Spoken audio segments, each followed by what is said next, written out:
xibaar yu wér te wóor ca tàng ba abonnez-vous pour ngeen di mën di jot suñuy vidéo.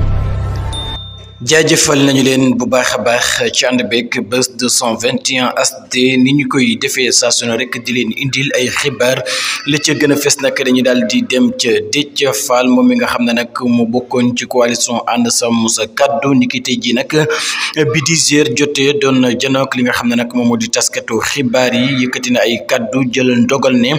dafay daal di génn coalition boobee nga xam ne nag moom moo di ànd sàmm sa kàddu waaye itam fas yéenee ñëw ànd ak nga xam ne nag moom moo di Pastef ginnaaw bi nga xamee ne nag gisante nag ki nga xam ne moom moo di premier ministre bu Sénégal di Ousmane Sonko ñu waxtaan ba tënk ay kàddu nag moom nag jël na dogal fekki coalition boobee nga xam ne nag moom moo di Pastef fas yéene dem ci élection législative yi nga xam ne nag moom la ñu daal di dëtmal moom nag Déthié Fall daal dinay xam ne nag fas yéene naa taxaw tem mu fësal boppam ci ànd bi nga xam ne nag ànd na ak ki nga xam ne moom moo di Ousmane Sonko jëm ci élection législative yi ba tey moom Déthié Fall nag daal dinay xam ne nag la waral nag daawuñu ko gis lu bëree bëri ci point de presse wala activité yi nga xam ne nag ñoom la coalition ànd sàmm sa kàddu daan amal daal di kay daan seenewu di attaqué ki nga xam ne nag moom moo di Ousmane Sonko ak itam fi ñu jaar lépp ngorom ak dignitéem waaye itam loolee ko mayul mu daal jàkkaarloog li nga xam ne nag moom moo di sénégalais yi di yëkkati ay kàddu yu ñaaw di ko teg ci ki nga xam ne nag moom moo di premier ministre wa ila gouvernement bi nga xam ne nag moo fi nekk loolee waral nag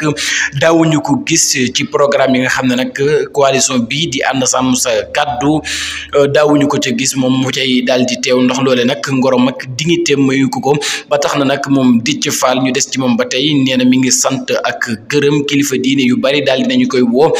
pour nag bëgg mu dem ci li nga xam ne nag moom moo di Pastef waaye itam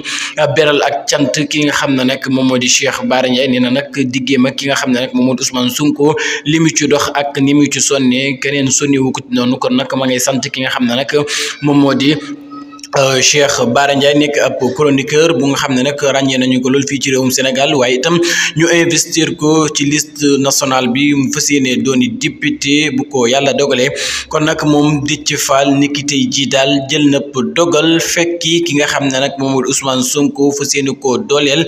ci élection législative yi nga xam ne nag moom la ñu daal di dëtmal ci 17 novembre bi kon nag mën na ne coalition sàmm sa kàddu